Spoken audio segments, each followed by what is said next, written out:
Hello guys. आज का topic है गुजरात इलेक्शन। तो बेसिकली 1 दिसंबर से लेकर 5 दिसंबर तक इलेक्शन हुआ था गुजरात में। और 182 कॉन्स्टिट्यूंसी सीट्स, और जिसका काउंटिंग 37 सेंटर्स पे होंगे।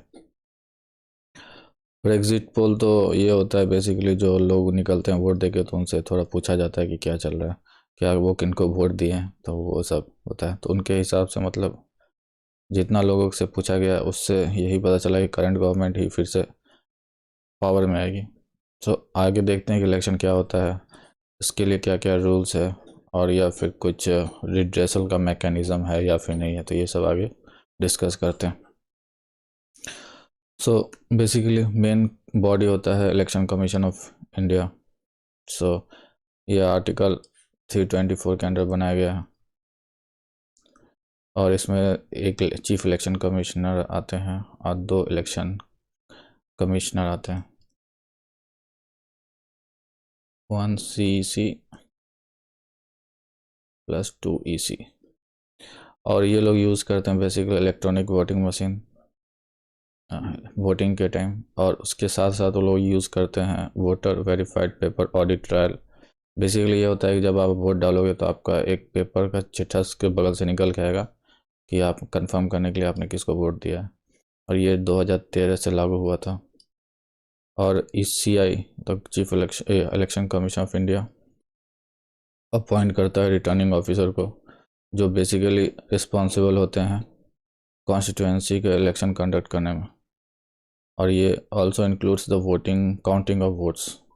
और ये RO बेसिकली होते हैं DM लोकसभा इलेक्शन के लिए, और SDM राज्यसभा इलेक्शन के स्टेट असेंबली के लिए। RO decides the place where the votes will be counted for their parliamentary constituency, and the date and time of counting is fixed by ECI। तो basically ये लोग decide करते हैं कि counting कहाँ होगा, और डेट और टाइम फिक्स्ड किया जाता है ECI के द्वारा। और RO को असिस्ट करने के लिए EC मतलब इलेक्शन कमिश्नर अपॉइंट करते हैं असिस्टेंट रिटर्निंग ऑफिसर्स, जो उनको हेल्प करते हैं टू परफॉर्म द ड्यूटीज़। मतलब इन RO को हेल्प करते हैं carrying out all the duties. और ये तो बता चुका हूँ, डिस्ट्रिक्ट मजिस्ट्रेट या SDM या स्टेट असेंबली के लिए होते हैं SDM, और डिस्ट्रिक्ट मजिस्ट्रेट होते हैं लोकसभा के लिए। और एक काउंटिंग रूप जो डिसाइड किया जाता है RO के द्वारा, उसमें मल्टीपल्स काउंटिंग टेबल होता है, प्लस एक सेट ऑफ नंबर ऑफ होता है set number of postal ballets EVM। मतलब जो EVM है उसको रख के round two round table basis पर काउंट किया जाता है, और एक के बाद एक। उसके ऊपर 2 असिस्टेंट होते हैं हर एक टेबल पे देखने के लिए, काउंट करने के लिए प्लस देखने के लिए भी। और ये जो असिस्टेंट है वो अपॉइंट किए जाते हैं RO के द्वारा। जो काउंटिंग टेबल पे 2 असिस्टेंट होते हैं काउंटिंग के लिए, तो वो सब अपॉइंट किए जाते हैं RO के द्वारा। आगे देखते हैं, इलेक्शन कमिश्नर ऑब्जर्वर को भी अपॉइंट करता है ताकि कोई करप्शन या घपलाबाजी ना हो, और वो ऑब्जर्वर रिपोर्ट भी फाइल करके देता है। और ऑब्जर्वर बेसिकली होता है employ of government of India. Micro observers को भी अपॉइंट किया जाता है सेम काम के लिए। और प्लस ऑल पार्टीज और कैंडिडेट्स अपने एजेंट्स को भेज सकते हैं। और प्लस सिक्योरिटी फोर्सेस जो होते हैं वो अंडर RO आते हैं, चाहे वो CRPF हो या फिर लोकल पुलिस हो। At the time of election तो वो RO ही कंट्रोल करता है। तो इस टाइम स्टेट गवर्नमेंट का कोई काम नहीं होता, सिर्फ इलेक्शन कमीशन होते हैं उसके अंडर RO। ये लोग इलेक्शन का बेसिकली देखते हैं। और आगे देखते हैं कि लॉज अभी तक क्या क्या हुआ है। एक लॉ है presidential and vice presidential election act 1952। तो ये बेसिकली प्रेसिडेंट और वाइस प्रेसिडेंट का इलेक्शन कंडक्ट करने के लिए, और उसको जो थोड़ा मोड़ा इम्प्रूवमेंट किया गया विद टाइम, तो उसके लिए एक नया रूल लाया गया, president and vice presidential election rules 1974। फिर उसके बाद लोकसभा और स्टेट लेजिस्लेचर के लिए इलेक्शन कंडक्ट करने के लिए वो एक्ट लाया गया था, इसका नाम रिप्रेजेंटेशन ऑफ पीपल एक्ट 1950। तो ये बेसिकली गवर्न करता है conduct of elections to state legislation and to parliament, and this act is concerned with the preparation of electoral rolls मतलब and their revisions, मतलब वो कौन कौन आदमी उसको वोट करेगा तो उसका रजिस्ट्रेशन का काम करने के लिए हर कॉन्स्टिट्यूंसी में ये अंडर दिस एक्ट होता है। वोटर लिस्ट जो बनता है ना अंडर दिस एक्ट ही बनता है। फिर आता है रजिस्ट्रेशन ऑफ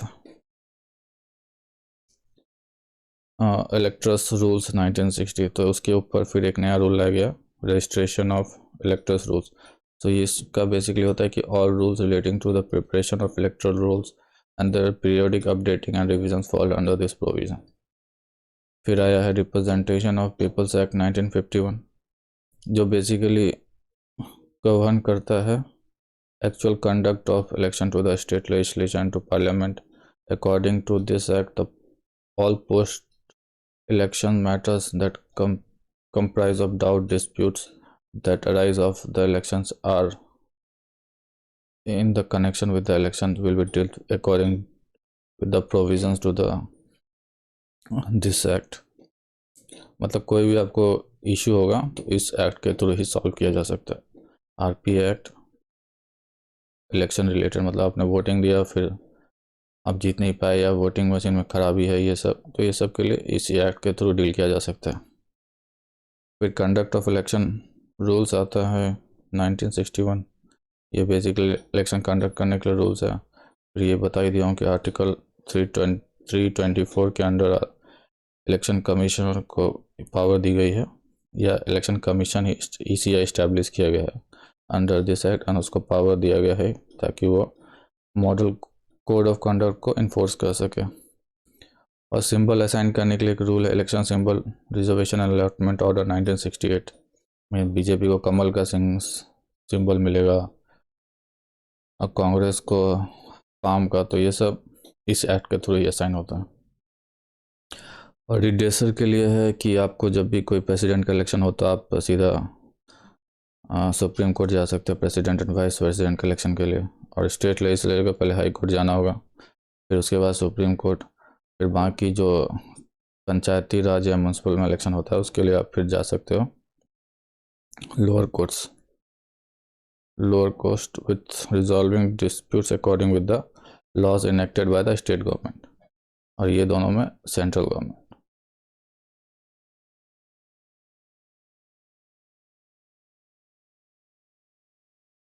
आगे देखते हैं, आगे आज के इतना ही, थैंक यू।